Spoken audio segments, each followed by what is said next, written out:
ব্যাটরা মধুসূদন পাল চৌধুরী উচ্চ বিদ্যালয়ের 2022-23 শিক্ষাবর্ষের বিশেষ কৃতী ছাত্রদের বার্ষিক পুরস্কার বিতরণী অনুষ্ঠান ও শিল্পী সমন্বয়ে সাংস্কৃতিক অনুষ্ঠান হয়। বিদ্যালয়ের প্রাক্তন ছাত্রদের হাত দিয়ে বর্তমান ছাত্রদের উৎসাহ দান করা হয়। বৃহস্পতিবার বিদ্যালয় প্রাঙ্গণে এই অনুষ্ঠানটির আয়োজন করা হয়। এই অনুষ্ঠানে বিদ্যালয়ের প্রধান শিক্ষক তন্ময় চক্রবর্তী বলেন, বিভিন্ন বিদ্যালয়ের পড়াশোনার মান হয়তো কমেছে কোনো কারণে, তাই ছাত্রদের বিদ্যালয়ের প্রতি আস্থাও কমেছে।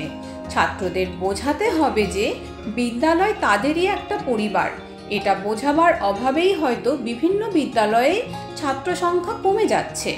তবে তাদের বিদ্যালয় পঞ্চম শ্রেণী থেকে দ্বাদশ শ্রেণী পর্যন্ত 1400 ছাত্র এবং শিক্ষক শিক্ষিকা মিলে 45 জন।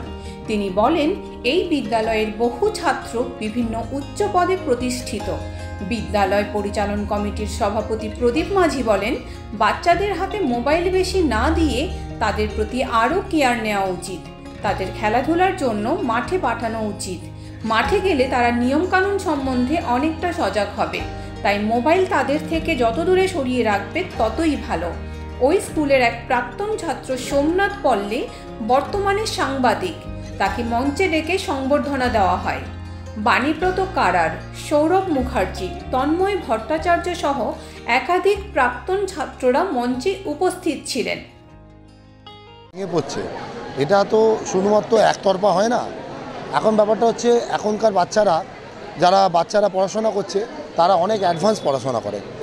ব্যাপারটা তাদের পড়াশোনার মানটা সঙ্গে অন্যান্য স্কুলে যারা টিচার আছেন তারা সবসময় সহযোগিতা করেন, কিন্তু বাংলা মিডিয়ামের প্রতি এখন সবথেকে বড় সমস্যা হচ্ছে এই বাংলা মিডিয়াম স্কুলগুলোতে আমাদের অভিভাবকদের আস্থা হারিয়েছে। তাদের পড়াশোনার একটা মান হয়তো নেমেছে, কোনো কারণে ছাত্রদের বিদ্যালয়ের প্রতি আস্থা কমেছে। ছাত্রদের সঙ্গে যে বিদ্যালয় একটা পরিবার, সেটা ছাত্রদেরকে বোঝাতে অক্ষম হয়েছে। তার ফলে আস্তে আস্তে ছাত্র সংখ্যা কমতে কমতে আজকে এই অবস্থায় দাঁড়িয়েছে।